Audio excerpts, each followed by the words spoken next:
Hi friends, ആർഫറയിലേക്ക് എല്ലാവർക്കും ഒരിക്കൽ കൂടി സ്വാഗതം. ഇക്വിറ്റി ബെഞ്ച്മാർക്ക് ഇൻഡെക്സുകൾ തുടർച്ചയായിട്ട് മൂന്നാമത്തെ ട്രേഡിംഗ് സെഷനിലും അതിൻ്റെ ഡിക്ലൈൻ തുടരുകയാണ്. ഇന്ന് എക്സ്പയറിയുടെ വളറ്റിലിറ്റി കൂടി മാർക്കറ്റ് പെർഫോമൻസിനെ ബാധിച്ചിട്ടുണ്ടെങ്കിലും നിഫ്റ്റിക്ക് 26,000 മുകളിൽ ക്ലോസ് ചെയ്യാൻ കഴിഞ്ഞു എന്നത് വളരെ ആശ്വാസകരമായ ഒരു കാര്യമാണ്. ഇപ്പം ഇന്ന് സെക്ടർ വൈസ് നോക്കുകയാണെങ്കിൽ നിഫ്റ്റി പ്രൈവറ്റ് ബാങ്കിലാണ് കാര്യമായിട്ടുള്ള ഇടിവുണ്ടായത്. പ്രത്യേകിച്ച് ICICI ബാങ്കും HDFC ബാങ്കും കാര്യമായി ഫോൾ ചെയ്ത് ഏകദേശം 1% കൂടുതലുള്ള ഒരു ഫോൾ അതിലുണ്ടായി. അപ്പോൾ അത് സ്വാഭാവികമായിട്ടും നിഫ്റ്റിയെ വലിയ തോതിൽ താഴത്തേക്ക് വലിച്ചിട്ടുണ്ടാകും. കാരണം ഇൻഡെക്സിൽ വലിയ വെയിറ്റേജ് ഉള്ള 2 കമ്പനികളാണിത്.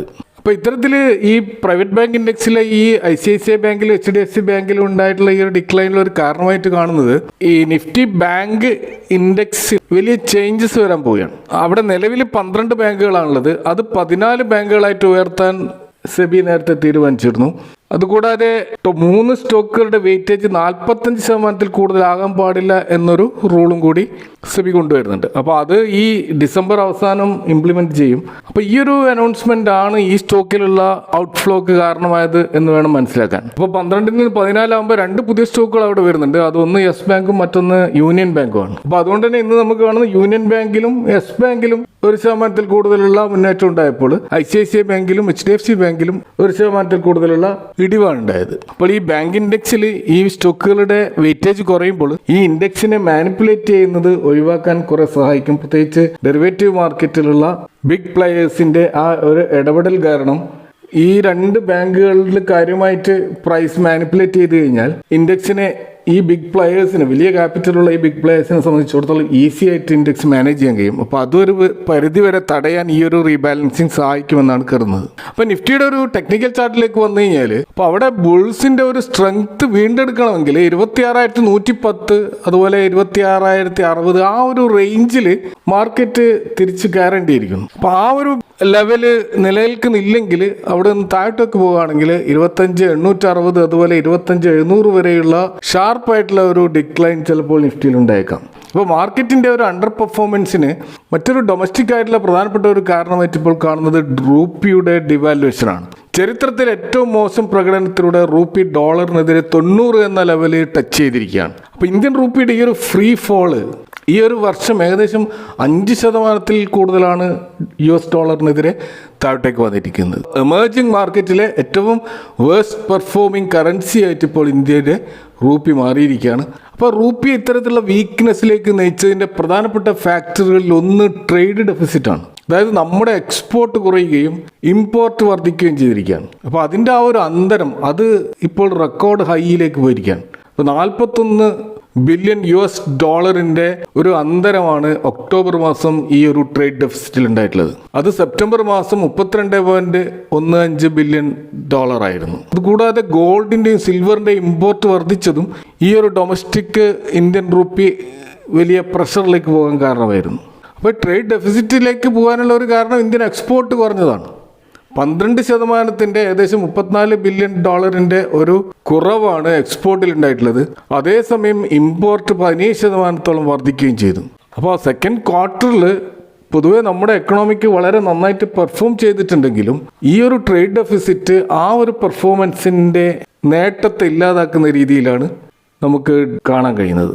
അതുകൂടാതെ ഇന്ത്യയുടെ PMI ഡാറ്റ അതിൻ്റെ മാനുഫാക്ചറിങ് സെക്ടറിൽ ഈ നവംബർ മാസം അതിൻ്റെ 9 മാസത്തെ ഏറ്റവും ലോ ആയിട്ടുള്ള പെർഫോമൻസ് ആണെന്നാണ് HSBCയുടെ സർവേ റിപ്പോർട്ടിൽ കാണുന്നത്. അപ്പോൾ തീർച്ചയായിട്ടും US താരിഫിൻ്റെ ആ ഒരു ഇമ്പാക്റ്റ് നമ്മുടെ എക്കണോമിയിൽ യഥാർത്ഥത്തിൽ ഇപ്പോഴാണ് അതിൻ്റെ എഫക്റ്റ് വരാൻ തുടങ്ങിയിട്ടുള്ളത്. അപ്പോൾ ജൂലൈ സെപ്റ്റംബർ ക്വാർട്ടറിൽ മാനുഫാക്ചറിങ് നല്ല തോതിൽ എക്സ്പാൻഡ് ചെയ്തിട്ട് റെക്കോർഡ് മാനുഫാക്ചറിങ് ഉണ്ടായിട്ടുണ്ടെങ്കിലും വരാൻ പോകുന്ന ക്വാർട്ടറിൽ അത് ഡൗൺ ആവുമെന്നാണ് ഡാറ്റകൾ സൂചിപ്പിക്കുന്നത്. അപ്പോൾ ഇതുകൂടാതെ റൂപ്പി വീക്ക്നെസ്സിലേക്ക് പോകാനുള്ള മറ്റൊരു പ്രധാനപ്പെട്ട കാരണം FIAസിന്റെ ശക്തമായ ഔട്ട്ഫ്ലോസ് ആണ്.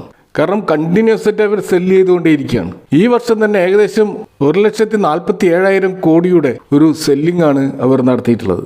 ഇന്നത്തെ ഒരു ഡാറ്റ നമ്മൾ പരിശോധിച്ചാൽ തന്നെ കാണുന്നത് 3642 കോടിയുടെ ഒരു നെറ്റ് സെല്ലിംഗ് ആണ് അവർ നടത്തിയിട്ടുള്ളത്. ഇപ്പോൾ റുപ്പി വീക്ക്നെസ് ആകുന്നതോടുകൂടി FISന്റെ കോൺഫിഡൻസ് ഇല്ലാതാവുകയും അവർ സ്വാഭാവികമായിട്ടും അവരുടെ സെല്ലിങ്ങിൻ്റെ ആ തീവ്രത വർദ്ധിപ്പിക്കുവാനും അത് കാരണമാകുന്നുണ്ട്. അപ്പോൾ ഇങ്ങനെ ധാരാളം ഡൊമസ്റ്റിക് ആയിട്ടുള്ള നെഗറ്റീവ് കാര്യങ്ങൾ ഉണ്ടെങ്കിലും ആശ്വാസകരമായ ഒരു റിപ്പോർട്ട് നമൂറയുടെ ഭാഗത്തു നിന്ന് നമുക്ക് കാണാൻ കഴിയും. അപ്പോൾ ഇന്ത്യ US ട്രേഡ് ഡീലുമായി ബന്ധപ്പെട്ട് അവർ പറഞ്ഞിട്ടുള്ള ഒരു കാര്യം, ഈ ഡിസംബർ അവസാനമാകുമ്പോഴത്തേക്കും ഈ ട്രേഡ് ഡീൽ സൈൻ ചെയ്യപ്പെടുമെന്നാണ്. ഏകദേശം 20% ചുറ്റിപ്പറ്റിയുള്ള ഒരു താരിഫായിരിക്കും ഇന്ത്യക്ക് US ഏർപ്പെടുത്തുക എന്നുകൂടി പറയുന്നുണ്ട്. അപ്പോൾ സ്വാഭാവികമായിട്ടും രണ്ട് ക്യാമ്പുകളിൽ, USന്റെ ക്യാമ്പായാലും ശരി ഇന്ത്യൻ ക്യാമ്പിലായാലും പൊതുവെ വളരെ പോസിറ്റീവായിട്ടാണ് ട്രേഡ് ഡീലുമായി ബന്ധപ്പെട്ട നോയ്സുകൾ മൊത്തം നമ്മൾ കേൾക്കുന്നത്.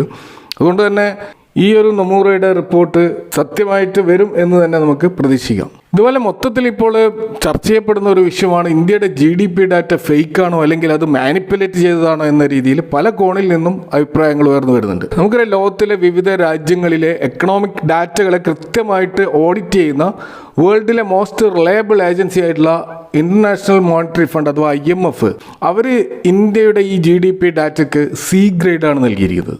2025 അവരുടെ ഡാറ്റ അഡക്വസി അസസ്മെന്റിലാണ് ഈ രീതിയിലുള്ള C ഗ്രേഡ് ഇന്ത്യക്ക് നൽകിയിരിക്കുന്നത്. അപ്പോൾ എന്താണ് ഈ ABC ഗ്രേഡ് എന്ന് പറഞ്ഞാൽ, A ഗ്രേഡ് ആണെങ്കിൽ എവറിത്തിങ് ഈസ് പെർഫെക്റ്റ് എന്നാണ് അതിൽ നിന്നും മനസ്സിലാക്കാൻ കഴിയുക. ഇപ്പോൾ US, UK പോലെയുള്ള യൂറോപ്യൻ രാജ്യങ്ങളിലെ പല രാജ്യങ്ങൾക്കും A ഗ്രേഡാണ് അവരുടെ ഡാറ്റകൾക്ക് IMF നൽകിയിരിക്കുന്നത്. അതുപോലെ B ഗ്രേഡ് ആണെങ്കിൽ മോസ്റ്റ്ലി ആക്യുറേറ്റ് എന്നാണ് പറയാറുള്ളത്. അതായത് 80 മുതൽ 90% വരെ ആക്യുറേറ്റ് ആണ് എന്നാണ് അതിനർത്ഥം. ഇനി C എന്ന് പറയുമ്പോൾ അവിടെ കാര്യമായ പ്രോബ്ലംസ് ഉണ്ട് എന്നാണ് മനസ്സിലാക്കേണ്ടത്. D ആണെങ്കിൽ ആ ഡാറ്റ യൂസ് ചെയ്യാൻ പറ്റാത്തൊരു ഡാറ്റ ആയിട്ടാണ് കണക്കാക്കുന്നത്. ഇന്ത്യയെ സംബന്ധിച്ചിടത്തോളം IMF ഇപ്പോൾ നൽകിയിട്ടുള്ളത് ഓവറോൾ ആയിട്ടുള്ള ഡാറ്റക്ക് കൊടുത്തിട്ടുള്ളത് B ഗ്രേഡ് ആണെങ്കിൽ ഈ GDP ഡാറ്റയ്ക്ക് C ഗ്രേഡാണ് കൊടുത്തിരിക്കുന്നത്. അപ്പോൾ C ഗ്രേഡ് എന്ന് പറയുമ്പോൾ അതിൽ നിന്നും മനസ്സിലാക്കാൻ കഴിയേണ്ടത് ആ ഒരു ഡാറ്റ യഥാർത്ഥത്തിലുള്ള എക്കണോമിയുടെ ചിത്രം മനസ്സിലാക്കുന്നതിൽ പരാജയപ്പെടുന്നുണ്ട് എന്നുള്ളതാണ്. അത് ആക്യുറേറ്റ് അല്ല എന്നാണ്. അതിൻ്റെ അർത്ഥം ഇന്ത്യ ഫേക്ക് ആയിട്ടുള്ള ഡാറ്റ നൽകിയെന്നോ അതല്ല ബോധപൂർവം ഡാറ്റ മാനിപ്പുലേറ്റ് ചെയ്തു എന്നല്ല, മറിച്ച് ആ ഒരു മെത്തഡോളജി അഥവാ അതിൻ്റെ രീതിശാസ്ത്രം, അതാണ് പ്രശ്നം. ഇപ്പോൾ IMF തന്നെ ഇന്ത്യയുടെ GDPയുടെ ഫ്രീക്വൻസിയും അതിൻ്റെ ടൈംലി അനൗൺസ്മെൻറ്റും ഒക്കെ അപ്രിസിയേറ്റ് ചെയ്തുകൊണ്ട് അത് നല്ലതാണെന്ന് പറയുന്നുണ്ടെങ്കിലും ഈ ഒരു മെത്തഡോളജിയിലാണ് അവർ വിയോജിക്കുന്നത്. ഇപ്പോൾ GDP 8.2 ആണെങ്കിലും നമ്മുടെ റിയൽ ലൈഫ് അനുഭവത്തിൽ നമ്മൾ കാണുന്ന ചില യാഥാർത്ഥ്യങ്ങളുണ്ട്. ഇന്ത്യയുടെ ജോബ് ഗ്രോത്ത് വളരെ സ്ലോ ആണെന്ന് നമുക്കറിയാം. അതുപോലെ എക്സ്പോർട്ട്സ് ഇപ്പോൾ ഡൗൺ ആയിട്ടാണുള്ളത്. കൺസംഷൻ വീക്കാണ്. റൂറൽ ആയിട്ടുള്ള വലിയ സ്ട്രെസ് ഉണ്ട്. റൂപ്പീസ് ആണെങ്കിൽ നമുക്കറിയാം ഇന്നും 90 ലെവൽ ടച്ച് ചെയ്തിരിക്കുകയാണ്. അതുപോലെ മാനുഫാക്ചറിങ് സെഗ്മെൻറ്റിൽ ഒരു സ്ലോ ഡൗൺ ഉണ്ട്. അപ്പോൾ ഇത്തരത്തിൽ വളരെ പ്രതികൂലമായ സാഹചര്യത്തിലും ഒരു രാജ്യത്തിൻ്റെ GDP 8.2 എന്ന് പറയുന്നത് സ്വാഭാവികമായിട്ടും അവിടെ സംശയങ്ങൾ ഉണരും. അപ്പോൾ അവിടെ IMF പറയുന്നത് ഇന്ത്യ ഉപയോഗിച്ചിട്ടുള്ള ബേസ് ഇയർ ആണ് തെറ്റിയിട്ടുള്ളത് എന്നാണ്. അതായത് 2011-12 എന്നതാണ് നമ്മുടെ ബേസ് ഇയർ. എന്നാൽ അത് ഇപ്പോൾ ഉപയോഗിക്കുന്നത് തികച്ചും തെറ്റാണെന്നാണ് IMFന്റെ വാദം. കാരണം നമുക്കറിയാം നമ്മുടെ രാജ്യത്തെ എക്കണോമിയിൽ വലിയ മാറ്റങ്ങൾ വന്നിട്ടുണ്ട്. നമ്മുടെ ഡിജിറ്റൽ പേയ്മെൻറ്റ് വലിയ തോതിൽ വർദ്ധിച്ചിട്ടുണ്ട്. അപ്പോൾ ഇതൊക്കെ അടുത്ത കാലത്ത് വന്ന മാറ്റങ്ങളാണ്. അതുപോലെ ഇ-കൊമേഴ്സിൽ വലിയ മാറ്റങ്ങൾ വന്നിട്ടുണ്ട്. ഇതൊക്കെ കൊറോണയ്ക്ക് ശേഷമൊക്കെ ഉണ്ടായിട്ടുള്ള വലിയ മാറ്റങ്ങളാണ്. അപ്പോൾ അതുകൊണ്ട് തന്നെ പഴയ ആ ഒരു 2011-12 എന്നുള്ള ബേസ് ഇയർ ഒഴിവാക്കേണ്ട സമയം അതിക്രമിച്ചു എന്നാണ് IMF പറയുന്നത്. അതുപോലെ IMF ചൂണ്ടിക്കാണിക്കുന്ന മറ്റൊരു ന്യൂനത ഇന്ത്യൻ GDPയിലുള്ളത് ആ real inflation adjusted GDP calculate ചെയ്യുമ്പോൾ ഹോൾസെയിൽ പ്രൈസ് ഇൻഡെക്സസ് ആണ് ഉപയോഗിക്കുന്നത്. എന്നാൽ പ്രൊഡ്യൂസർ പ്രൈസ് ഇൻഡെക്സുകൾ ഉപയോഗിക്കുന്നില്ല. ഇപ്പോൾ US ഈ പ്രൊഡ്യൂസർ പ്രൈസ് ഇൻഡെക്സ് ആണ് ഉപയോഗിക്കുന്നത്. അതുകൊണ്ടാണ് യൂറോപ്പിനും US A ഗ്രേഡ് കൊടുത്തിരിക്കുന്നത്. അതുപോലെ പ്രൊഡക്ഷൻ സൈഡിലും എക്സ്പെൻഡിച്ചർ സൈഡിലുള്ള ആ ഒരു ഗ്യാപ്പ് അത് വളരെ വലുതാണെന്നാണ് IMF കണ്ടെത്തിയിരിക്കുന്നത്. അതിൻ്റെ ഒരു കാരണം വളരെ അൺഓർഗനൈസ്ഡ് ആയിട്ടുള്ള സെഗ്മെൻറ്റ് അല്ലെങ്കിൽ ഇൻഫോർമൽ സെഗ്മെൻറ്റിലുള്ള ഡാറ്റകൾ അവൈൽ ചെയ്യാൻ ഇന്ത്യയിലെ ആ ഒരു സ്റ്റാറ്റിസ്റ്റിക്സൽ രീതിക്ക് കഴിയുന്നില്ല എന്നുള്ളതാണ്. കാരണം ഇപ്പോൾ ഉദാഹരണത്തിന് ഹൗസ് ഹോൾഡ് കൺസംഷൻ, നമ്മൾ ഓൺലൈനിലുള്ള സാധനങ്ങളൊക്കെ വാങ്ങിക്കുന്നുണ്ട്, അവിടെയൊക്കെ എക്സ്പെൻഡിച്ചർ നടക്കുന്നുണ്ട്. അതുപോലെ പല ചെറുകിട സ്ഥാപനങ്ങൾ അവർക്കൊന്നും GST നമ്പേഴ്സ് ഇല്ല. അതുകൊണ്ട് തന്നെ അവിടെയൊക്കെ നടക്കുന്ന മാനുഫാക്ചറിങ് എത്രയാണെന്നോ അതുപോലെ അവിടെ നടക്കുന്ന എക്സ്പെൻഡിച്ചർ എത്രയാണെന്നോ കാൽക്കുലേറ്റ് ചെയ്യാൻ ഇന്ത്യൻ GDPയുടെ ആ ഒരു മെത്തഡോളജി അപര്യാപ്തമാണ്. അതുപോലെ തന്നെ സീസണലായിട്ടുള്ള ഡാറ്റകൾ മൈന്യൂട്ടായിട്ടുള്ള ഡീറ്റെയിൽസ് പ്രദാനം ചെയ്യുന്നതിലും പരാജയപ്പെടുന്നുണ്ട് എന്നുള്ളതാണ്. ഉദാഹരണത്തിന് ഗവൺമെൻറ് സ്പെൻഡിങ്, അത് പ്രൈവറ്റ് ഹൗസ് ഹോൾഡ് കൂടാതെ സ്റ്റേറ്റ് ലെവലിലുള്ള ഡെറ്റ് എത്രയാണ്, സെൻട്രൽ ലെവലിലുള്ള ഡെറ്റ് എത്രയാണ്, ഇത്തരത്തിലുള്ള പല കാര്യങ്ങളും മൈന്യൂട്ടായിട്ടുള്ള ഡീറ്റെയിൽസുകൾ കിട്ടുന്നില്ല എന്നുള്ളതാണ്. അപ്പോൾ ഇവിടെ ഒരു കറക്റ്റീവ് മെഷർ ഇന്ത്യ എടുക്കണമെന്നാണ് IMF ആവശ്യപ്പെടുന്നത്. അപ്പോൾ അതിന് ബേസ് ഇയർ ആദ്യം മാറ്റണം എന്നുള്ളതാണ്. അത് 2022-23 എന്നതാക്കിയിട്ട് ബേസ് ഇയർ മാറ്റാൻ ഇന്ത്യ പ്ലാൻ ചെയ്യുന്നുണ്ട്. അത് ഫെബ്രുവരി 2026 ഇംപ്ലിമെന്റ് ചെയ്യാൻ സാധ്യതയുണ്ടെന്നും പറയപ്പെടുന്നുണ്ട്. കൂടാതെ GDPയുടെ ബേസ് ഇയറും ഈ 2024 മാറ്റണമെന്നാണ് ഈ ഒരു കറക്റ്റീവ് മെഷർ എന്നുള്ള രീതിയിലുള്ള ഉപദേശങ്ങൾ IMFൽ നിന്ന് വരുന്നത്. അപ്പോൾ ഇത്തരത്തിൽ IMF സി ഗ്രേഡ് നൽകിയത് തീർച്ചയായിട്ടും മാർക്കറ്റിൽ നെഗറ്റീവായിട്ടുണ്ട്. അതുകൊണ്ട് തന്നെ ഈ 8.2% എന്നുള്ള ആ ഒരു GDP ഗ്രോത്ത് അതിനെ മാർക്കറ്റ് തള്ളിക്കളഞ്ഞു എന്ന് വേണം നമുക്ക് മനസ്സിലാക്കാൻ. അതാണ് നമുക്ക് സ്റ്റോക്ക് മാർക്കറ്റ് പെർഫോമൻസിൽ നിന്നും മനസ്സിലാക്കാൻ കഴിയുന്നത്. ഇനി നമ്മൾ സ്റ്റോക്ക് സ്പെസിഫിക് ആയിട്ട് വന്നു കഴിഞ്ഞാൽ ഇപ്പോൾ ബജാജ് ഹൗസിംഗ് ഫിനാൻസിൽ ഇന്ന് 7% ഒരു ഡിക്ലൈൻ ഉണ്ടായതായിട്ട് കാണാം. അവിടെ നമ്മൾ കാണുന്നത് ഒരു ബ്ലോക്ക് ഡീലിലൂടെ 2% ഷെയറുകൾ ഇവർ വിൽക്കാൻ തീരുമാനിച്ചു എന്നുള്ളതാണ്. നിലവിൽ പ്രൊമോട്ടർ ഹോൾഡിംഗ് 88.7% എന്ന ലെവലിലാണ് ബജാജ് ഹൗസിംഗ് ഫിനാൻസിലുള്ളത്. അവിടെ നിന്നാണ് അവർ 21 കോടിയോളം ഷെയറുകൾ ഇപ്പോൾ വിൽക്കുന്നത്. ഏകദേശം 95.39 പെർ ഷെയർ എന്നുള്ള റേറ്റിലാണ് ഇത് വിൽക്കുന്നത്. 2077 കോടിയുടെ ഒരു ഡീലാണിത്. അപ്പോൾ ഇത്തരത്തിലുള്ളൊരു ബ്ലോക്ക് ഡീലിലേക്ക് ബജാജ് ഹൗസിംഗ് ഫിനാൻസ് പോകാൻ കാരണം നമുക്കറിയാം, ലിസ്റ്റഡ് കമ്പനികളിൽ നോൺ പ്രൊമോട്ടർ ഹോൾഡിംഗ് 25% വേണമെന്നാണ്. അതായത് 75%-ൽ കൂടുതൽ പ്രൊമോട്ടർ ഹോൾഡിംഗ് ഉണ്ടാവാൻ പാടില്ല. ഇത് സെബിയുടെ ഒരു നിയമമാണ്. അപ്പോൾ അത് ഘട്ടം ഘട്ടമായിട്ട് കുറയ്ക്കേണ്ടതുണ്ട്. അതിന് 3 വർഷം സമയം അനുവദിച്ചിട്ടുണ്ട്. അപ്പോൾ നിലവിൽ നമ്മൾ കാണുന്ന 88.7 എന്ന പ്രൊമോട്ടർ ഹോൾഡിംഗ് ആണ്. അപ്പോൾ അവിടെ 13.7% ഷെയറുകൾ അധികമായിട്ടാണുള്ളത്. അത് സ്വാഭാവികമായിട്ടും ബജാജ് ഹൗസിംഗ് ഫിനാൻസ് വിറ്റൊഴിവാക്കേണ്ടതുണ്ട്. അപ്പോൾ അതിനവർക്ക് 3 വർഷം സമയമുണ്ട്. ഇപ്പോൾ ഓൾറെഡി 1 വർഷം ഏകദേശം കഴിഞ്ഞിരിക്കുകയാണ്. അപ്പോൾ ആ ബ്ലോക്ക് ഡീൽ ഇപ്പോൾ 2% മാത്രമാണ് സെല്ല് ചെയ്തിട്ടുള്ളത്. അപ്പോൾ ഇനിയും 11%-ൽ കൂടുതൽ ഷെയറുകൾ വിൽക്കേണ്ടതുണ്ട്. അപ്പോൾ അതുകൊണ്ട് തന്നെ ഇനിയും ബ്ലോക്ക് ഡീൽ ഈ സ്റ്റോക്കിൽ നമുക്ക് പ്രതീക്ഷിക്കാം. അപ്പോൾ നിലവിലുണ്ടായിട്ടുള്ള ഈ ഒരു 7% ഡൗണ് തീർച്ചയായിട്ടും അതൊരു പാനിക് സെല്ലിംഗ് ആണ് എന്ന് വേണമെങ്കിൽ മനസ്സിലാക്കാം. യഥാർത്ഥത്തിൽ അതിൻ്റെ കാരണം മനസ്സിലാക്കി കഴിഞ്ഞാൽ ഈ ഒരു സെല്ലിങ്ങിൻ്റെ ആവശ്യമില്ല. ഈ സ്റ്റോക്ക് ഹോൾഡ് ചെയ്യുന്നവരെ സംബന്ധിച്ചിടത്തോളം അത് ലോങ് ടേമിലേക്ക് ഹോൾഡ് ചെയ്യുന്നതിൽ യാതൊരു കുഴപ്പവും കാണുന്നില്ല. കാരണം ഫണ്ടമെൻ്റലി സ്ട്രോങ് ആണ്. അതുപോലെ ക്വാർട്ടർലി റിസൾട്ടും മോശമല്ലാത്ത രീതിയിലാണ് വന്നിട്ടുള്ളത്. കൂടാതെ ബജാജ് എന്നുള്ള വലിയ ബ്രാൻഡിൻ്റെ ഒരു സപ്പോർട്ടും ഇതിനുണ്ട്. അപ്പോൾ അതുകൊണ്ട് തന്നെ ഒരു ലോങ് വ്യൂവിൽ ഈ സ്റ്റോക്ക് ഹോൾഡ് ചെയ്യുന്ന തെറ്റില്ലെന്നാണ് മനസ്സിലാക്കാൻ കഴിയുന്നത്. അതുപോലെ മറ്റൊരു സ്റ്റോക്ക് നമ്മളിന്ന് കാണുന്നത് ഈസ് മൈ ട്രിപ്പ് എന്നുള്ള ഷെയർ 19%-നടുത്ത് ഏകദേശം 20%-ന്റെ അപ്പർ സർക്യൂട്ടിലേക്ക് പോകുന്ന രീതിയിലുള്ള ഒരു മുന്നേറ്റം നടത്തിയതായിട്ട് കാണാം.